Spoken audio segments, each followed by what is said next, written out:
I was I was a child of immigrants who came from the Ukraine. My father at age 11, my mother earlier at age 1. Happily, they both finished high school. They settled with their families in Winnipeg, which is where I grew up. And as I was growing up, it was the ending of a period of basically quite noticeable anti-Semitism. And so I became aware from an early age that I was marginalized. Whether that played into my interests in anthropology and studying other marginalized people, I don't know, but that is the background to it. And my father became very involved. He started off as a bookkeeper, as my mother did, an education that they received through high school. But my father had an opportunity to buy into a chicken hatchery. So I grew up as the daughter of a hatchery man. And when my father retired, he became very involved in the Jewish community. And he was interested in the welfare of the people, and he was interested in the education of the young. And I remember sitting around the dinner table. I was already a university student, much more open to the larger world. And I was chastising him, and I'm saying, why are you really just focusing on your volunteer efforts on the Jewish community? And he very quietly said, because he never really talked about his childhood in the Ukraine, he very quietly said, if you had seen your father tied to a tree and whipped, he said, you would understand why. And from that time on, I never certainly challenged him, and I easily understood the milieu in which I grew up. I had a great childhood. As you can imagine, I grew up in a hatchery. I used to spend weekends there playing with the chicks, and in the summertime, my father would travel throughout rural Manitoba, so I learned a lot about the province. He would be traveling to stop in at the farmers' homes to inspect the premises of the chicken coops, because he would be buying the chickens that were to be hatched from these farmers. So it was important that he also had a personal relationship with them. I also should add, just because it's a curiosity, that during the war, my father was not able to hire chicken sexers because they were mainly Japanese and they had been interred. So he sent his sister to the United States to learn chicken sexing, and she was the chicken sexer for the hatchery. So I did not exactly ever think I wanted to follow in her footsteps, but I certainly learned about chicken sexing. I have a brother who's 4 years older than I, who was a superb student in school. He was from a very early age very scholarly. This is my brother Aubrey. And one of the earliest memories of my attaching to his scholarly abilities was that for my 13th birthday, he gave me a thesaurus and the book on Jane Austen. And I was very disappointed, of course. It was the time of Elvis Presley. And but I did come to appreciate it later in life. And I certainly always had his great achievements as my goal. I never was able to match him, but I was always happy to have that influence. And certainly, and this is something that I think women of my age also experience, that if you were smart in school, you used to be teased, particularly by the boys. They call you smarty pants, for example. And it, I think, had effect on a lot of the girls, and of not wanting to appear smart, because then they wouldn't be of interest to the boys. I also had a younger brother, 8 years younger than I am, my brother David, and it was great because I was, of course, expected to take care of him, but it fed right into my prepubescent maternal interests at that time, which I quickly lost once I became a teenager. But it was very easy to look after him because, of course, in those days we all just played out on the street, and we lived on a street that was blocked from the main arteries, and so it was we just played all over the street all the time. So it was a great upbringing that I had, and it was we had a very large family on both my parents' sides. Our brothers and sisters were living in Winnipeg, and so I had lots of cousins, and we always used to get together, as one did in the old days, in the days before we had the distraction of television or various other forms of entertainment. Also, one didn't have cars in those days in the 1940s and early 1950s, and so you didn't travel very far afield. You walked to your relatives because we all lived pretty close. So in terms of my university training, I did my bachelor's degree at Manitoba. I do remember saying to my father, because some of my friends were starting to go away to university, and I proposed it to my father, and he said, leave home at such a young age? Not possible. And of course, that's very common now. So I toughed it out in Manitoba, which was not very difficult. It was a very sociable university with lots of certainly activities and a great time to be growing up as the world was becoming knowledgeable to us. It was the times of getting involved in nuclear disarmament, for instance, and hoping that we would have a peaceful war. It was the time of the Bay of Pigs, lots of discussion about that as well. I also had the good fortune of starting in archaeology because Mayor Oakes came to Manitoba in my last year, and he was by that time a well-known archaeologist, having worked in Ecuador, and was now starting to work in northern Manitoba. The problem was that he would allow me to work on the digs that were about 12 miles from, or 20 kilometers from Winnipeg. I was able to go out to those because I could travel out every day by car. But when he was working up in the bush, he refused to take me and to take the other female students because we would have to set up separate toilet facilities, he said. Again, that's changed a lot, but I was barred from doing archaeology. And when I was ready to graduate, I told him that I was going on to UBC to do a master's degree in social anthropology. I was leaving archaeology behind. And he said, but I'll take you to Ecuador to work with me on my early man site. And I said, well, why Ecuador and not up in the north of Manitoba?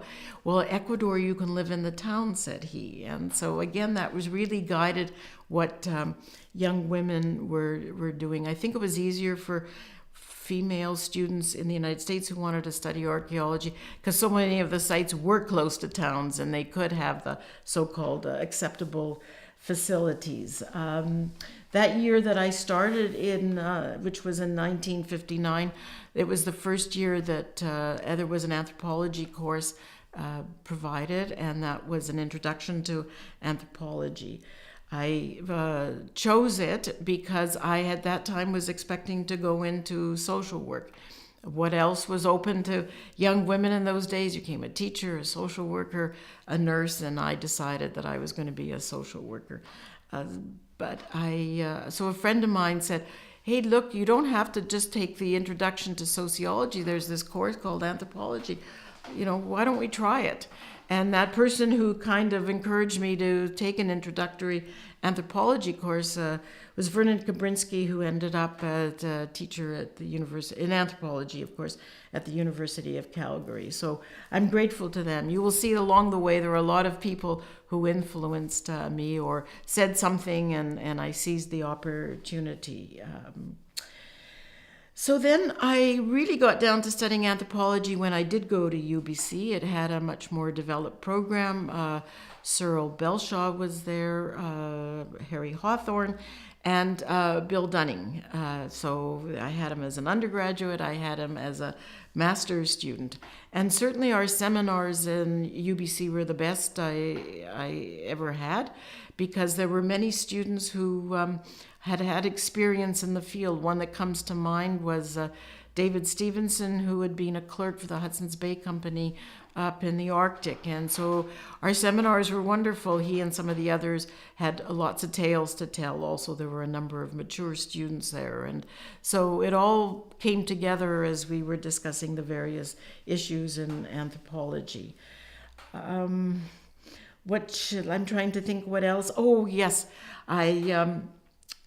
Another aspect of being a female in those days was that I did become engaged to somebody from Vancouver while I was a master's student, and I think I was sort of hesitated, but I did go, or I did mention it to my supervisor at the time, Bill Dunning, and he said, "Oh, you're engaged. So then means you're quitting anthropology, don't you?" And I think that's probably what motivated me to finish and go through. But what it did do, because I was getting married that year, was that it prevented me from participating in the Hawthorne Tremblay studies that led to their report in 1967. And most of the other students did participate in it, and it gave them that field work and niche what they then carried on for their later studies. But I didn't. I went with a husband to the University of California in San Diego, which had just started. It only had a humanities program. It didn't have a social science program. So I was not able to continue my studies.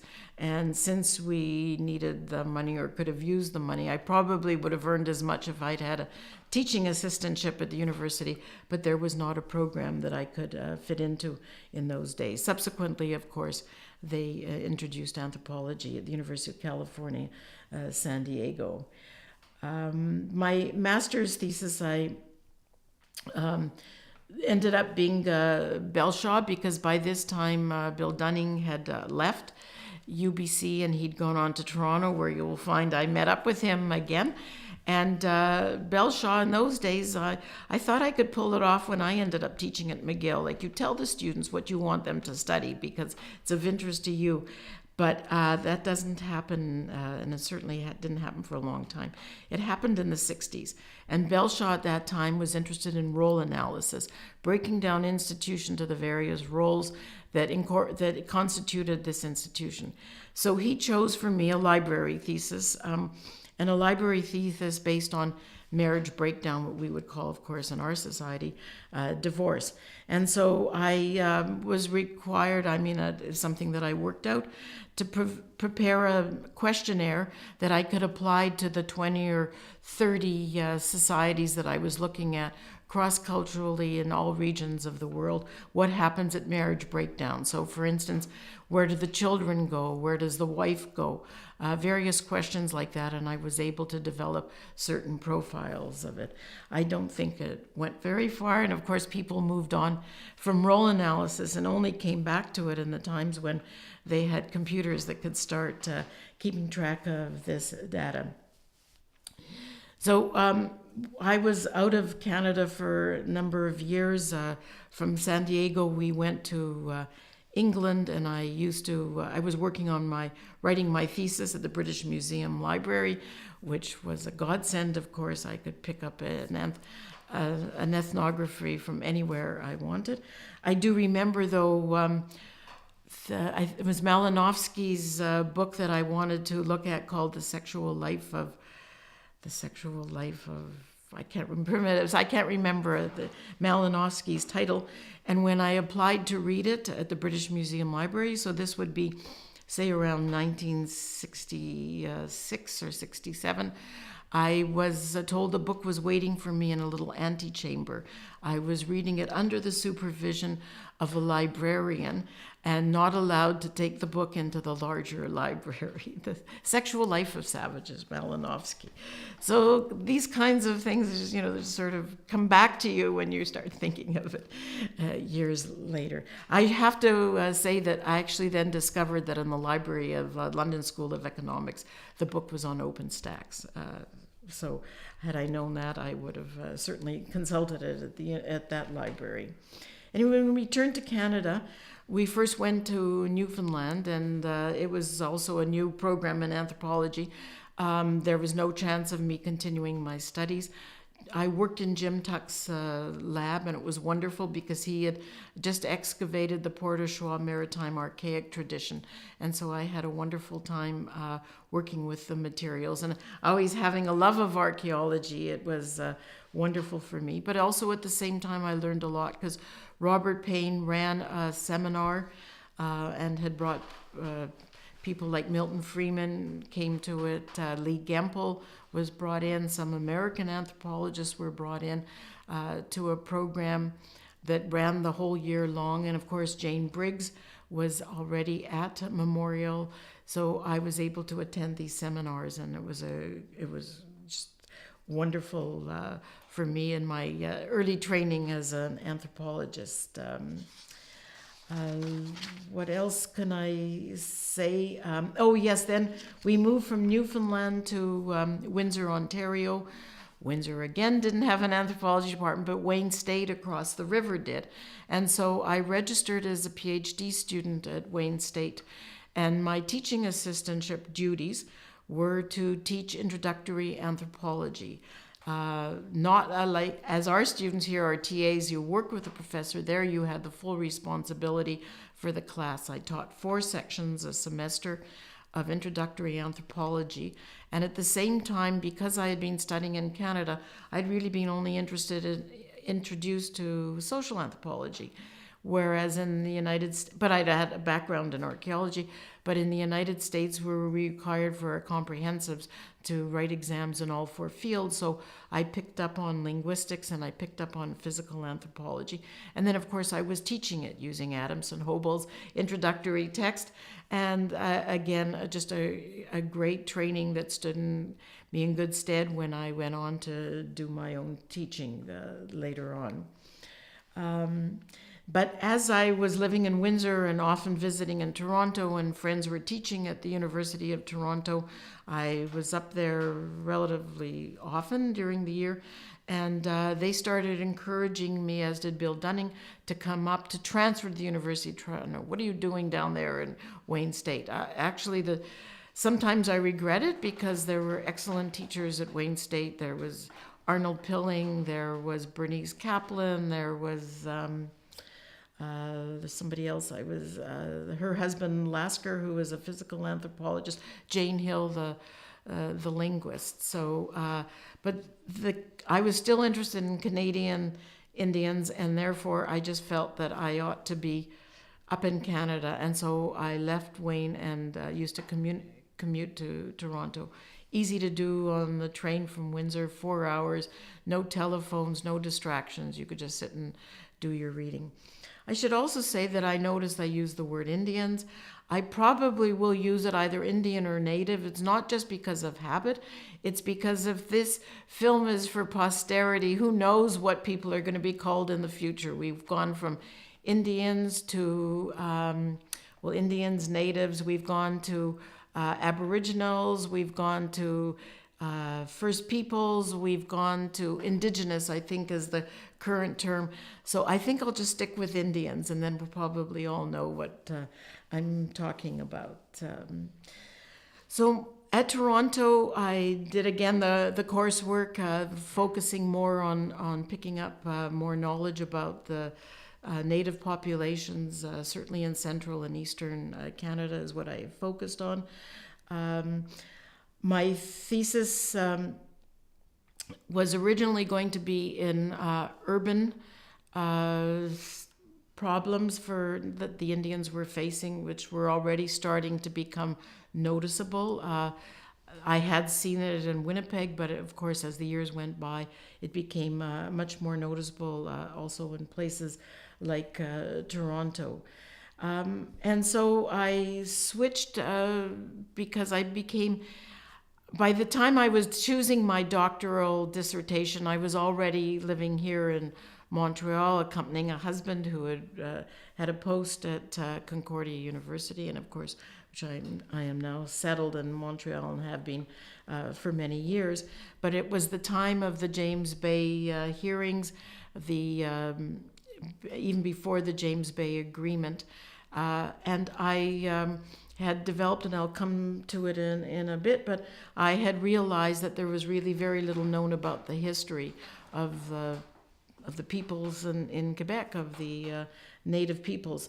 And so I decided on doing my field work in the archives, which was a problem for me because at the thesis proposal, Richard Lee, who was then on the committee, was questioning me as to why I would want to study a people who were sullied by contact.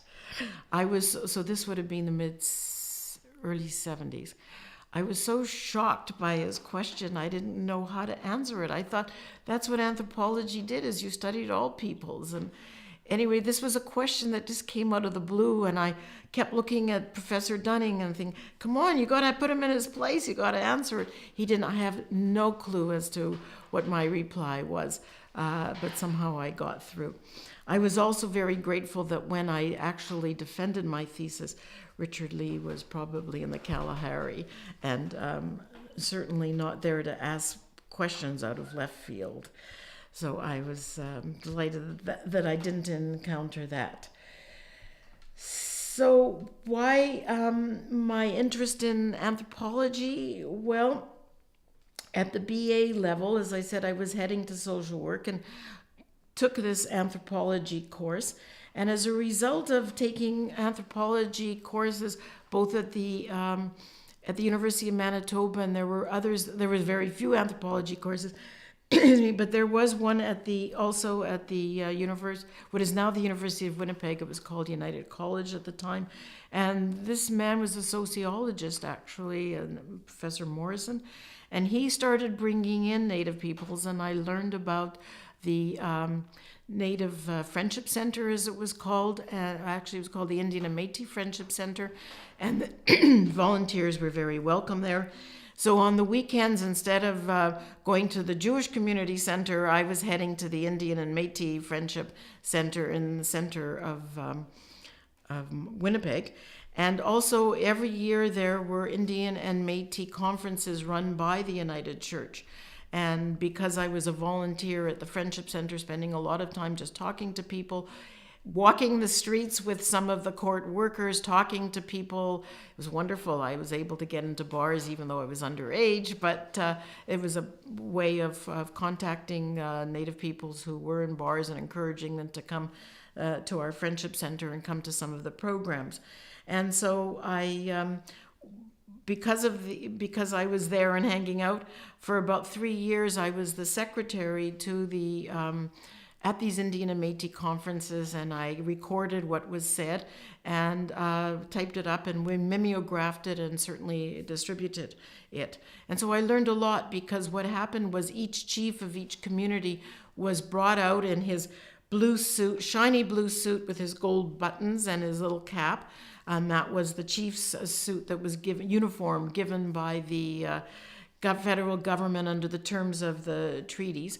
And in Cree or in Ojibwa, he would recount what was the problem. And they were often saying that they needed more schooling, that the schooling, it was difficult, there were no roads, it was difficult to get to schools. They were supportive in those days of residential schools, which came back I came back to think about it during the recent hearings we've had, because there was no other way. You couldn't have a school in a small community where there were no roads into it. It was difficult to recruit teachers, and residential schools for the older children was was acceptable. The only person that I ever knew who criticized residential schools was a Cree lawyer from Saskatchewan named William Watney, and he was critical of it, but otherwise it was not. So this is what brought me back to my interest in Native peoples. I also should mention that when I was traveling with my father out in the country, I would see the miserable conditions in which people were living in the tar paper shacks, the kids running around with running noses and torn clothing, and it was something that continued to haunt me. And what should I say? So I guess in the end, I chose ethnohistory because I had worked on a volume that here in Quebec at a center called the oh my goodness, I've forgotten it. The Native North American Studies Institute, started by Bill Craig as a result of the James Bay hearings, and both Cree and sort of Cree and people who had been teaching, like Peter Sindel and Gail Vallis-Kakas, as a result of these hearings going on, had raised money for this center and brought in this man, Bill Gregg, from Minnesota. He had said he was an Ojibwa. He had come to this teach-in, and they thought highly of him. He said he was an Ojibwa, and we found out years later that he was an imposter.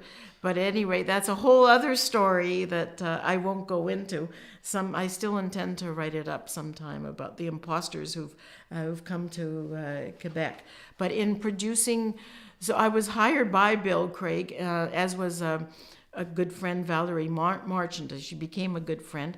And we were asked by the Indians of Quebec Association to produce some materials on what was known about all the Indians in Quebec, because at that time the Indians of Quebec Association was intending to sue the federal government and the Quebec government on behalf of all the native peoples in Quebec. It was not just a James Bay thing. And as you know, the Cree and the Inuit pulled away from this association, the Indians of Quebec Association.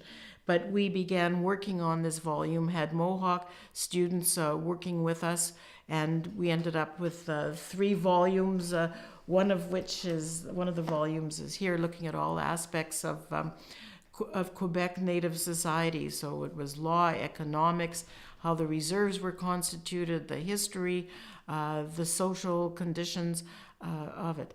I don't know how well these 3 volumes have been used over the years.